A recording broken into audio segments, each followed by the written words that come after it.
Oh yeah. Just imagine like with the mirror, like when the camera comes on, like, oh hello. Oh, I didn't see you there. I didn't see you there. Oh, she had like a lipstick, like.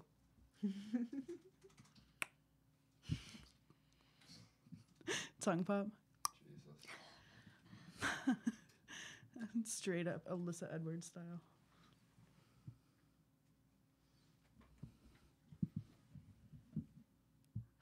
I need to drink more wine before I like do this. You can't see from here. Scottish accent. You're brogue. Brogue. Brogue? Because my bare legs, I want to make sure the camera doesn't see down here. No, I think it's okay. Okay. Ready? Mm-hmm. Do you have the camera on you? Working? Yeah. Okay. Give me a count off for episode 2, please. Okay. 3, 2, 1.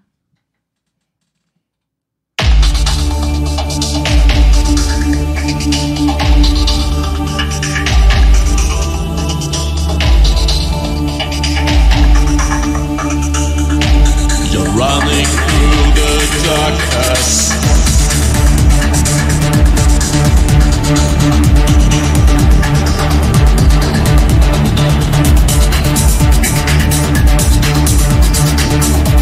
You're running through the darkness.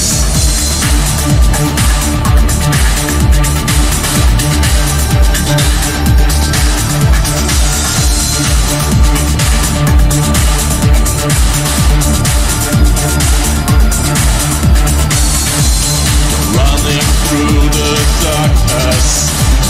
We don't need no love. Looking for a place to hide. Hello. Welcome. I'm Nick. And I'm Ophelia. And this is Between the Covers, where we gonna look into another romance novel this week. Are you excited? You don't look very excited, Ophelia. I'm excited because this week we read Some Like It Scot How plaid do you want it? by Suzanne Enoch.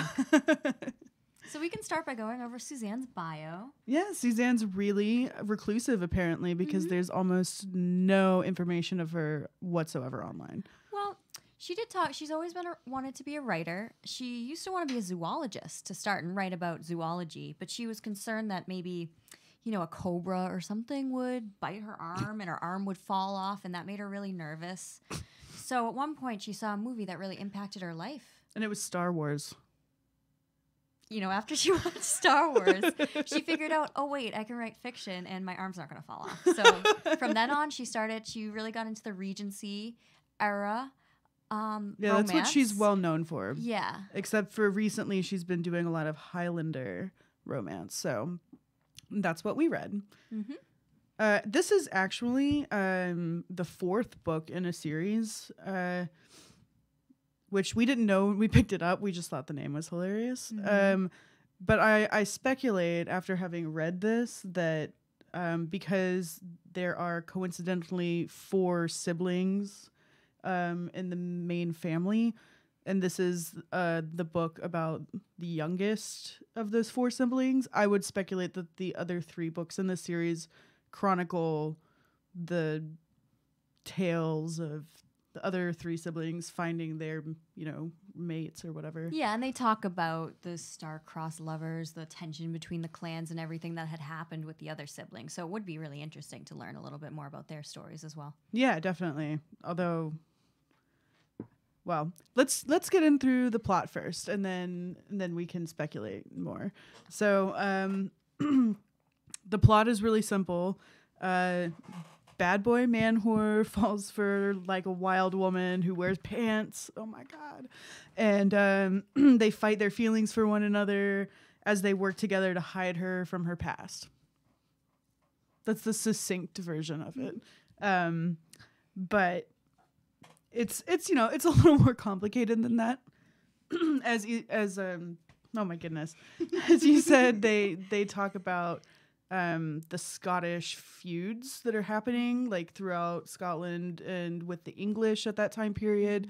They make references to Prince Charles, right? I think it was, yeah, I think it's Prince Charles, and they definitely make references to lobster tails, which I took to mean Oliver Cromwell and like the rise of the Puritan movement, because they wore helmets that looked like lobster pots, and they were also called roundheads. But And most of the clan tension in this particular story is between the MacLowry clan, which our main hero is part of, and the MacDonald clan, which our heroine is part of, which just happens to be my ancestral clan, and I was very excited about that. you were like, oh my God, like, I want to read this because it's Scottish, and I'm Scottish. I'm not Scottish, but it's cool. I can get into it. I wanted it pretty plaid.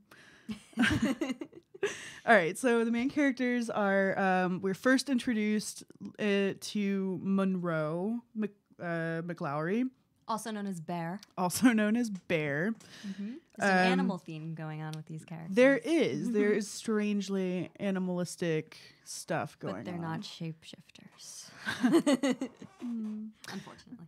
Well, I guess that depends on who's formulating that opinion of whether or not it's fortunate. But so Monroe, or Bear as he's called, is, as we said, he is a man whore. He sleeps around. At one point, he actually bedded 2 twin sisters on the same night in the same house, and neither of them were the wiser. That's some skill right there. I'm a little jealous. Apparently, but I instantly hated him when they went over that. But what, I liked him. he grows. He grows on me. Does he grow in you though? Well, okay, just to clarify though, they don't actually expound upon any of these sexploits of his. They're just sort of mentioned in passing, like, oh yeah, like I did that. I did those girls. I did 3/4 of the unmarried women in my clan. Oh, and it's well known. Oh yeah, to everyone, it his is. family. At one point, someone It's like comes to chasing him visit. around with a shovel or something. Well, that man comes to visit to talk about his daughter. Oh, and yeah. his brother's so nervous, like, oh no, did he knock her up? Like he's afraid. I got worried too, because at that point in the story, I was starting to really feel for the main characters, and it turns out it was something else. So that's Monroe. He's got a hot-headed temper. He's very good looking, clearly. He's muscular, and he's got like chiseled Shaggy cheekbones, black hair. shaggy black hair. What color are his eyes? His eyes are green. That's right, they're Yeah, green. Oh, they're like spring green. Oh, It's yeah, they are. They're like the spring green, and yeah. it's winter when this is or fall when this is happening into winter. So Yeah. So he's feisty, I guess you could say. I liked him immediately when we were introduced to him, but that just, I guess, speaks a lot about my character. and about mine. All right, so our next main character is Catriona McDonald? I think she's McCall, McCall. which is part of the MacDonald clan, Yeah. the greater MacDonald clan. But she just goes by Cat. Mm-hmm. And she's a woman who's defying gender roles in a society where those were very strict. But it's also part of her upbringing is why she was like this. Her father always wanted sons. He married a woman who had 8. She was the one girl of 8 brothers, so he assumed that, oh, this woman can give me sons. And then she had one daughter and died. Although science has proven now that the gene comes from the male.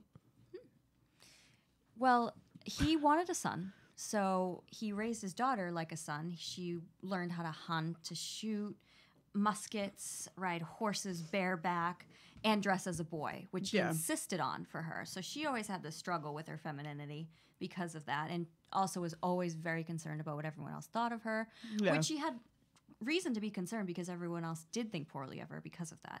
And even his second wife left because he tried to make her daughter cross-dress. Cross-dress, right. Obviously, many women wear pants these days, but in this time period, that was frowned upon generally. So she is, she's feisty too. And when we first meet her, she's running away from her territory, but she has with her the next sort of major character, Elizabeth, her sister, her half-sister. who's like a delicate English rose She's blossoming in the dainty. wilds of the Scottish Highlands. Very dainty, Yeah. thin, ladylike, Yeah. Although proper. they do make note that she's taller than Kat. Yes, several which- times, which was a little weird. Mhm. I mean, I mean, I guess it's not weird, but Well, it was they, unexpected. they consider with Kat's big personality that she Right. would be bigger. But. Yeah, but she was not. But she's curvier, Mm-hmm. apparently. Curves and swerves. Monroe really likes her curves. Yes, he does. He says so often in his blog. Anyway, so Kat's sister Elizabeth is running away. Kat has actually rescued her from her suitor who was going to marry her, who's like this ancient, decrepit, disgusting old man. Well, he's 61, which is pretty ancient then. But And he had 4. but isn't Elizabeth's like 18 or 19? Yeah, she's 20. And the Lord Visford, who she's supposed to be marrying, has had 4 ex-wives. One of them threw herself out a window. Yep. So there's something going on there. She's terrified. She's He's disgusting. Not having any of Yeah. that. So they're hiding out in a ruined abbey, and that's where Bear stumbles across them. Ranulph is another character that's mentioned frequently. He's Bear's oldest brother and the lord of the McLowry The clan. The Marquis. My impression of him in this book is that he's very strict and joyless. Yes. Like, he very. just isn't... Like, I get it. Like, if you're supposed to be the lord of a clan and you have a lot of people to look after, and apparently lots of children live in your household, It can you be know, stressful. right? It's stressful. You got to be, firm, lay down the law, make sure people respect you appropriately. But he does love his wife and his bairn. His bairn. Yeah. I don't know. I mean, maybe I'm sure that the first book in the series is about him. Like, I would bet you, because it seems, if like coincidental, I think not, that it's the 4th book in the series and Bear is the 4th child in the succession of children. So I would assume the first one's about him. And maybe if we read that one, we would find out differently about his character, but we're not going to. So he's strict and joyless to us. And then the last major character is Peter Gilling, who's like the groundsman. Yeah, he's sort of like a butler, bodyguard, does everything Monroe tells him sort of thing, but also kind of a father figure a little Like bit. an uncle figure, I think they like an mention. uncle figure. Like, he pretends to be Monroe's uncle yeah, and at one point, but he's very loyal and follows whatever Yeah. Monroe says to do. he's constantly getting roped into everyone else's shenanigans, Mm-hmm. and he just sort of like goes along with it. He's like, fuck, okay. Yeah. Because he's loyal, right? He's a loyal retainer. Mm-hmm. So there are actually tons of characters in this book, and they all have, varying degrees of importance. But those 5 are kind of the main important 5. They, obviously they're the 2 other siblings, which is like a brother, Aaron, and Aaron then and the sister Rowena. Rowena, Or right? Winnie. I would go by Rowena Yeah. instead of Winnie. That's Much horrible. But I mean, they're not filler characters in the sense that like Egil was a filler character from like they clearly have their own personalities, and They're just not as important to the plot. yeah, they're really just there to have more dialogue or something. I don't know. They're just there. Can we just talk about the dialect that she writes in? Because Very consistent Scottish brogue dialect throughout the entire thing. yeah, every conversation except for anything that has Elizabeth in it. Yeah, she's the Sassenach. So she's Sassenach. got her. She's got her British, Yeah, there's not really dialect. her English for her. accent, Yeah. which I guess we're just supposed to imagine after this vividly written brogue from every other character. Like, and yeah, like you said, it's consistent. Like, she never breaks it. There's never a you. It's always ye. Yeah. There's never like out. It's oot. Yeah, like going oot. I dunno. I don't know. Yeah, and yeah. Nay. Nay. Like, it's really good. Yeah. It's really fun to read out loud too, because accents. a few and times to stuff. try to get it right. Yeah, you're like, wait, hold on, let me make sure I'm getting this right. But no, it was really well done. My only complaint, it's not really a complaint, it's just something I noticed, was that it made the sex scenes like a little goofy for me. Like I would be in the moment, I'd be reading and I'd be like, yeah, there's Scottish people, cool, and then I'd get to like some sexy part and it would just be like this is so silly. Like But for a romance novel, there's not a lot of those parts. no. We have such bad luck so far. We're like, oh, this looks terrible, we're gonna read it, and then it's like, I mean, based on the name, you'd figure there would be. some like it, Scott. How plaid do you want it? Well, I wanted it so plaid. apparently not plaid enough because My bagpipes were severely deflated. it just felt like it didn't really feel like a romance novel. I mean, I was, 50-60% into the book 50% into the book. by the time there was a scene. Yeah. But- The first sex scene was literally a little past halfway in the book, where it was like,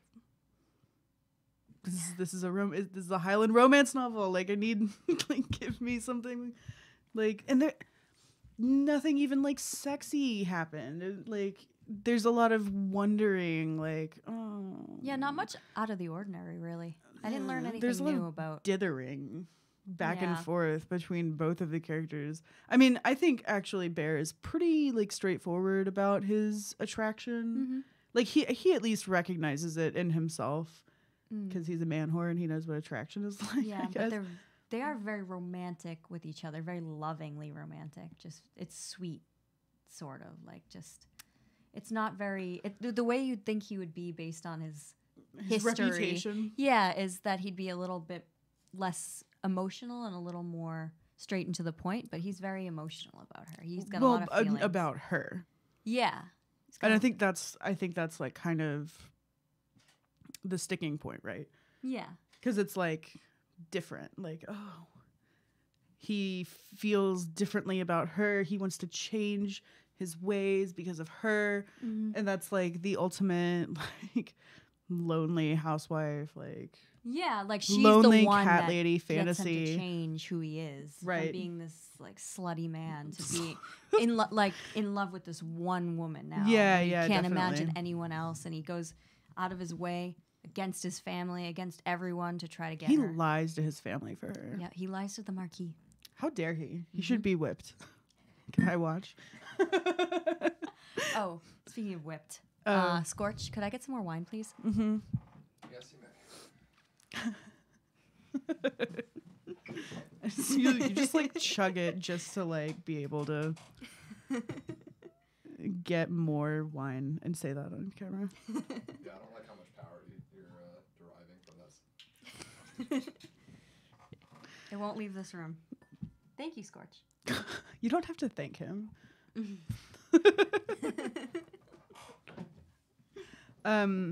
So what do you think makes Bear like heroic? Or like what makes him like a real character to you? Well, he's heroic because how far he goes out of his way to protect and keep Cat secret, and even Elizabeth at the beginning. Yeah, even though she clearly didn't want it. Yeah, he goes against his family from the start. He lies to them about where he's going. He does what he can to protect, To provide, yeah. and provide for them. She points a musket at him and threatens him multiple times when he visits. Yet he keeps coming back with blankets and spoons and venison and all Gruel, these gifts. Yeah, porridge. he's constantly eggs, like just everything. Like he brings them whatever they need. And Yeah, he actually keeps asked coming back. Elizabeth to like sit down and make a list of things that they need. Like Yeah. these two destitute women living in a crumbling ruin, and he asks them what they need, and she's like, "I need ribbons for my hair, and I need a mirror, and and meanwhile, she's got the musket pointed at him. No, that's Elizabeth. Elizabeth is the one who's yeah. like, I need ribbons, and like, if you have any bobby pins, and like, Kat's the one who's like, we need food, fucking food, bring us food, but also like, don't come near me or I'll shoot you. Like, And she does tell him to go away like all the time. So yeah, I She guess keeps like, trying. his persistence is admirable in a way. Like Yeah. I mean, it ends up working out because he can feel something from the beginning. He's very attracted to her and how she's different. right. And it's the being different thing, right? Mhm. I think is what's really the bottom of that is like, oh, you are like beating me at things that I'm really good at. Yeah. Like shooting things, like sneaking around in the woods and skinning deer. Like she steals, well, she doesn't steal, I guess. Like she takes half of a deer that But they she were had- both like she had hunting. stolen things before, but she would try to leave money when she could. Yeah. So she does have a history of thievery. Well, yeah, but she's like I mean, not exactly a fugitive, but like Sort of. on From her the clan. run. Yeah, kind Yeah. of.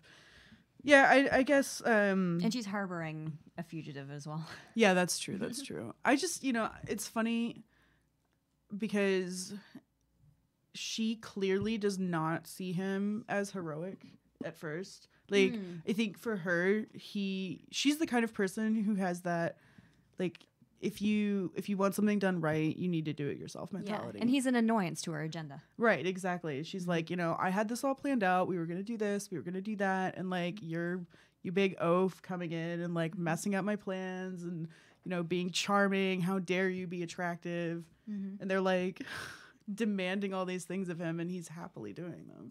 So I think that makes him heroic. Is like his persistence and his like willingness to go that far to help To vet them. this woman. From the beginning, that's what he wanted. That's until true, He that's realizes true. all that. So I energy guess between his them. intentions were not totally pure at the beginning, but then he got feelings for her. It was very sweet. Yeah, and suddenly he changes because he looks at Elizabeth and thinks, wow, maybe if I had just met her and she was the only one I met and this was like a week ago, I would totally be attracted to her too. But he looks at her and he's not attracted to her in any way. Yeah. Like suddenly all his feelings go straight towards Kat and no one else. She's the only woman in his eyes from then on. It's sweet. That's what like lonely cat ladies want to read about. They're like, I'm different. I need a man who's going to show up in my life and like me because I'm the different one. I think it's cute. So I think what causes tension between them is Kat. Because of like, she has her independent spirit, which is all well and good, but it kind of goes beyond just an independent spirit. It kind of becomes like, I have to be recalcitrant about things. Like I can't just accept help. Like I refuse to accept help. And like, I'm doing this and this is my thing. And like, I think she's just very like, she doesn't want anybody else to like do anything for her. Yeah, and I think some of that's just a product of her upbringing with her father teaching her to do all the things boys do and be independent and different. And she obviously has struggled with growing away from the things she grew up with, from always being nervous about putting a dress on and feeling weird about that. Like it's a big deal with her when she finally puts a dress on. She's like, can you do my buttons? I don't know how. Like, Oh, you can get on how much he changes at that point in the story too. I'll braid your hair. I'll do your buttons every day for the rest of my life. ugh. Gets a little ridiculous. I know. I was a little sad about that. I was like, you were a fine specimen of a man, and now you're a fucking glorified maid. Just chopped And his that he balls wants off. to be. I know. That's well, whatever. To each their own, I suppose. But yeah, no. I just would like to take a moment in the middle of this and point out, like, look at this great discussion we're having about characters. Oh, right. Isn't that nice to be able to actually talk Characters about characters With with character development and depth and and like flesh. They're very fleshed out. and you know what? Kat also has brown eyes, but he thinks about her eyes like chocolate. Her chocolatey brown eyes. They're not just brown. They're not just brown eyes. Like, They're hey, deep and they're dark. yes, mysterious. They pull him in. They're magnetic and chocolate. Yes. Yeah, but I just, I didn't expect this book to be as good as it was. Yeah.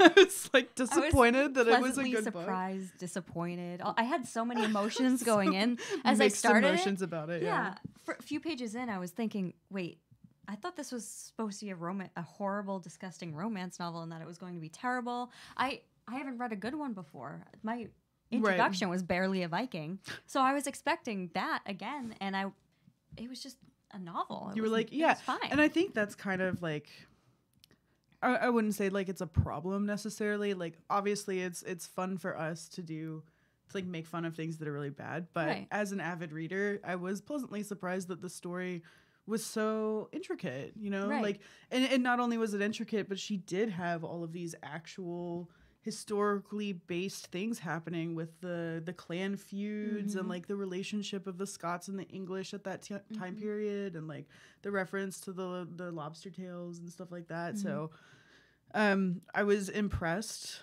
that it does seem to be just, it's like a novel. It's just like, hey, Yeah. here's like a historical novel, historical fiction, and like, by the way, there's some sex, but like not that much. Like I've read fantasy books where it's There's more sex, raunchy than more this. sex. Yeah. Yeah. Maybe we should read a fantasy book next. No, we promise next week will be better.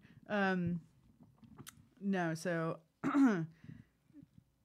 I read an interesting discussion question when pertaining to romance novels, and the question was, why can't one or both of the characters just walk away from each other? Like, what is it about their relationship that makes them like special as a couple?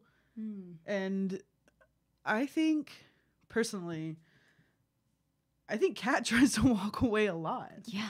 Like, I think she like there's a time where she pushes her sister at him, Yeah. where she's like, well, you should probably just marry Elizabeth Because that would solve your problems. That would solve his problems. And that Yeah. would let me go off on my own and be alone and do my own thing and not have to worry about anyone. And, right. But then still feels. But but she, as she's saying it, she's like, why am I saying this? Why are these words coming out of my mouth? Because it's better for my sister, and like it would be easier for him, and like this and that. But like I kind of noticed that she never actually asks her sister like what she wants to do. She's just like, hey, you're gonna marry him. Cool. I rescued you, so you have to do what I say. But there's a lot of that happening in the story where she's just like this dainty, weak character that kind of just keeps getting pushed around. Yeah, that's true. No one, but she's happy. Like she's completely content most of the time, it seems. Yeah, and I think she's more devious than like the other. I wonder if the next one is about her and what's his face? Torridon? Yeah, Charles Torridon. Mm-hmm. That would make sense. Could be. We'll go over their part of the story too, because we haven't mentioned that yet. Yeah. Who's Lord Torridon? Yeah, who are these people? I don't know either, honestly. But anyway, so going back to the question, why can't one or both of them walk away? And she does. Why do you think that he doesn't let her? Because they hadn't had sex at that point. No, but he already can tell he has feelings different for her than he had for any other woman in his past, and he had a lot of experience with a lot of different women in the village. So Right. he would know that this one is different, and he want to experience more before he could walk away. I wonder, yeah.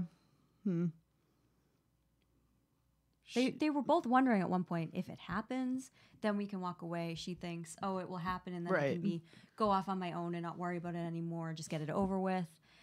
And then it works the opposite of that for both of them. Well, of course. Like, it doesn't work like that in real life. Like, I could have told you that. You can't just, like, I really want to have sex with this person, so I'm going to do it, and then, like, I'll be done with it. It's fine. Like, that was very naive of them, both. Yeah. To assume that. Although I think that was more of Kat. Yeah. Because she was kind of the one who was like, this is annoying. She was annoyed. She was like irritated by her feelings for him. She was like, this is stupid. I don't want to feel like this. Like, meh. Which I can identify with. Sometimes feelings are stupid, I guess. Not these ones. These are cute. They're okay. Speaking of cute, I have an issue with the fact that this is supposed to be a romance novel. Like, it is literally part of a series that are romance novels. And there is so much family and, like, So many interactions with children. little barons running Little around. barons. Like, it's fucking awful. Like, I don't... Okay, look. Maybe this is not a part of the book where sex is happening currently. But sex could be happening at any point between this page and the next 5 pages. And I really don't want to read about some cutesy interaction that they have where they're like, you little baron, little William, seen your first winter. Like, I mean, Oh, I'm just little like, powdery snow in his hair. Aw. are you serious? No, it's not my, I'm not about that life at all. I thought that was just another indication to me that this was almost more of just like a historical fiction novel with like a couple of sex scenes. There was one big sex scene that took up like 4 pages or so. About that. Like, and then there were a couple of little ones where it was like they were implied that they were having sex, or it'd be like he's pumping in and out of her, and then they're tangled together lying there, and she's running her fingers through his mane of glorious midnight black hair, and I'm just like, okay, but like go back. Wait, what? But what was happening before that? Like, I want to read about it. Like, come on, give me some deets. I don't know. I like smutty, trashy things. What can I say? This was not smutty and trashy. Just really devastated that the second week in a row my desire to be entertained by smut and trash was not fulfilled. But at least this was a very well written and well researched and well thought out novel. So Yeah, and I learned an interesting word from her. We did both underline the Yeah. same word, Bedlamite. bedlamite. A mad or insane person. is Well, what it right, means. because bedlam, Yeah, you know, and that was a good word. yeah, I was a little disappointed that there was no husking of anything happening in anyone's ears, but No, nothing of the sort. Although there was something gross that I noticed. what? That they never once mentioned that Cat bathes. And he's really getting in there. And I'm just thinking, this woman, she's on the run. She's living in an abandoned ruin. It's winter, so everything would be freezing cold. If she got wet, she'd probably get hypothermia. But like, so it's constantly talking about how much it's raining, and she's Yeah. like carrying wood. She's like been out collecting wood, and it starts to rain, so she wraps her coat around the wood to keep it dry, and she's constantly getting soaked, and not in the good way, but not she's constantly getting soaked. So like maybe they're just like, oh, I mean, I rinsed kind of nature's No rinse. soap? Ashes from sleeping on a dirty floor near a fire. They use ashes in soap making back then. I don't know. Maybe I'm going out on a no limb here. lie or anything. What do you want? Bathing was dangerous, okay? But he... People bathed once a year or like twice a year. They bathed in May Gross. before the summer hit. Gross. Seems like you'd probably want to bathe after the summer, but I don't know. So at least Kat like eventually comes around and stops Yeah. being a pig-headed But dunce. their relationship is interesting because they're very sassy to each other. They tell each other like it sass is. is They real. they tell each other to shut up all the time. At one point, she says, "Shut your gobber, giant. I'm talking." She snapped, putting her hands on her hips. And he tells her straight up to shut up at some point. Let me talk. Like, Well, but I like you. Like, it's not like he's just saying "shut up, bitch." Like, yeah, they're both She gives like it right back. very catty together, like "Wah," getting into it. Like, there's a point, like the first time they have sex, and like he, you know, finishes and she finishes, and it's like ecstasy and everything amazing, and then. And then they're lying there, and she's like, "Get off of me!" She's like, "You're getting heavy. Like, you're huge." But But I also wonder because she was started to think about things and was maybe getting nervous. And yeah, then, yeah, yeah, it kind of killed the mood. It's probably like so a she just- physical manifestation of her like mental state. Yeah, so she Just got being like, overwhelmed and was like, "Ugh, I'm getting crushed. I can't breathe. This isn't fun anymore. I'm actually starting to think about what's happening." And then she pushes him off. I'm starting to think about the choices I've made. ridiculous. Yeah, no, I like that though. Like, I think the dialogue writing in this book is exquisitely done. It is. Because it does feel like actual dialogue between people, and they have like the kind of relationship they have is very real seeming, you know. Yeah. Like and the characters themselves are very real seeming because they are flawed characters. Like, very flawed. I mean, and at times, you know, there have been books that I've read, and I'm sure that you've read, and like, or oh god, the worst is when if you belong to like an online community, and it's like a role playing community or something like that, and you're trying to interact with other people's characters like through your character, and you're like, okay, this is my character. She's an elf. She's an archer. She's terrified of water because she almost drowned as a small elfling, and like blah blah blah. And you have like your character, and then you're trying to interact with somebody, and they're like, my character is a king and also the emperor, and like is all powerful and the child of the gods, and they have wings and like magic powers and a magic scepter that makes them invisible when they don't want to be seen, and they're basically the most amazing thing ever. And you're just like, there's no realism in that. Like, there's no flaw, there's no humanity. So like, I was really impressed with the development of these characters and how real they were. Was impressive. Yeah, so I like that you made note of their quarreling, quibbling, bickering. Yeah, and they do get a little silly with each other at some point. He goes, "It's well, you put a tent in a man's kilt, Catriona." Is that your Scottish brogue? Oh, I wasn't doing it. I was just. Well, here, try again. If I have some more wine, I can try. It's, well, you put a tent in a man's kilt, Catriona. I tried. I tried. Well, Did you do better?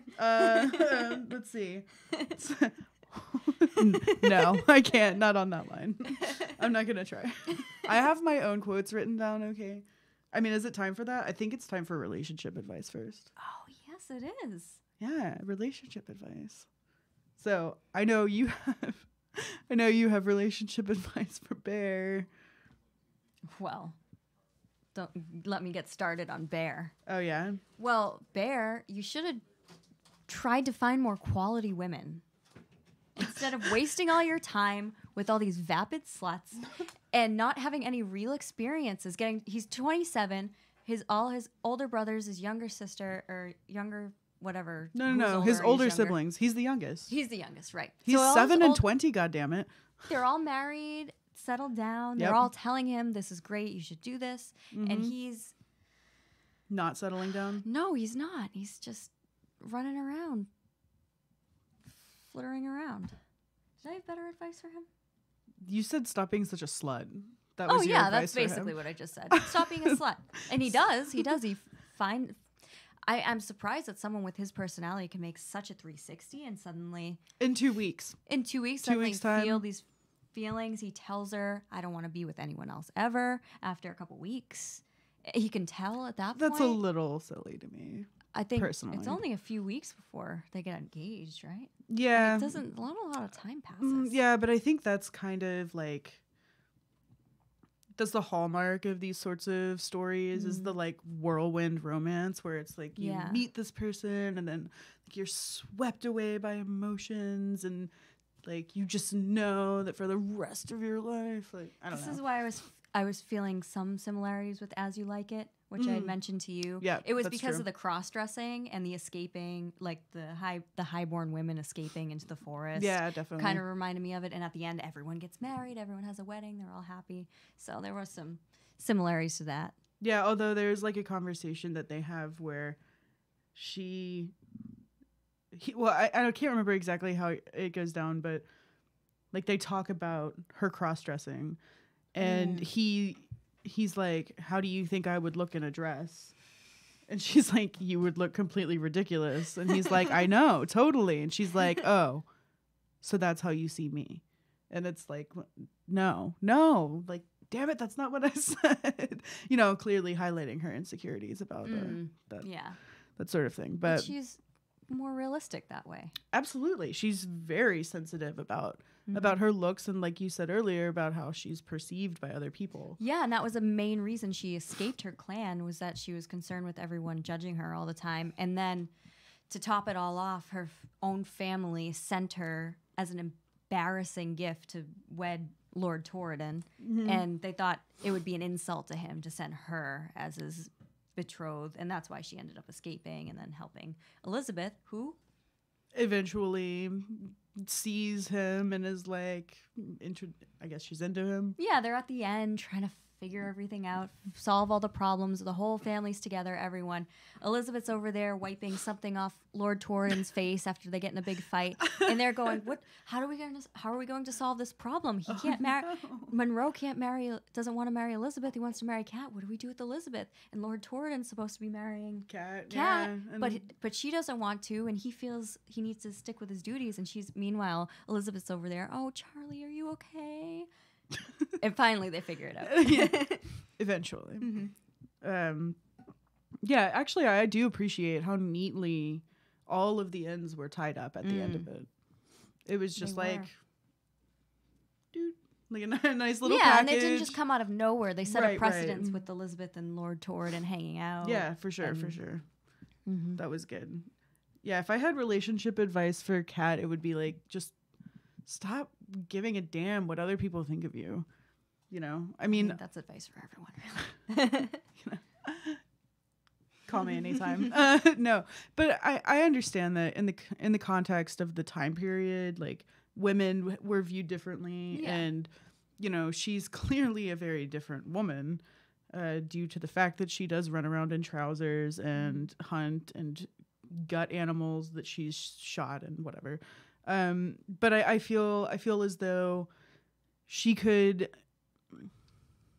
be a little more honest with herself about things, because so much of the tension in the book derives from her just not being totally honest with herself. Yeah, and she does come out of her shell towards the end. Yeah, when she's absolutely. spending a lot of time with Monroe, and he's helping her. Rowena sends dresses, and she tries them on, and she's admits, I've always wanted to wear dresses. I'm not against it. It's just... Yeah, my dad didn't let me. Yeah. No, that probably says some weird stuff about her father, but Yeah. that's not what this podcast is about. Mm. Unless there's a book written about it. Just kidding. No incest books on this podcast, please. Unless it's twincest. Well, twincest is hot. It's very in right now. All right. So I know you've written down quotes. You've said a few of them already, but what I do? I've got a long one here. Oh, good. Are you gonna read it in the prologue? If I could read my own handwriting. This kind of, it really describes Kat's character well, and I thought this would be a good quote. Okay. It is a little long. Okay. I didn't know what she told him. I dunno. Dunno. I dunno what... That's British. This is not easy, all right? Drink more. I'm trying. It's going to only get worse. I didn't know what she told him. Deny? It's D-U-N-N-A-E. Deny? I dunno know. I dunno know. I dunno know. Yeah, I dunno. I dunno know what she told him. She's an odd bird. Though wears men's clothing. I caught her digging out the old Haldane garden with a shovel. She threatened to run me through with it. He hadn't believed her, of course. Her expression had been more startled and horrified than anything else. Not frightened, though. Not of him, anyway. Just of him seeing her. So she's jumpy and cautious about everything, but she's not scared. Yeah, She's very brave, and the best time to be brave is when something bad could happen. That's when you're not brave if there's no threat. Yeah, definitely. So, yeah, it was interesting. He immediately upon seeing her could tell she was odd, judged her for the clothing. So she's not wrong by being concerned about people judging her, because people are judging her. Yeah, that's true. Even up until this point. So I didn't even write down who said this quote. I think I think it was Ranulph. Was it Randolph? Radolf. Ranulph. Ranulph. Oh my god. I can't even. There's so many characters and they're like all coming and going and like hiding this from this person and hiding that from that person. Just, I have one more short one too. Yeah, was yeah, just for It was sure. just a little. you know, you thought it highlighted her character well. Yeah, that one. And the other one I wrote down was at the beginning of the book, and I just thought it was within the first few pages, and I thought It this was is going to literally be like on page 4. This is going to be creative, and I'm happy to be reading this and not dreading it. She said tide of bairns, Oh, like the family. Yeah.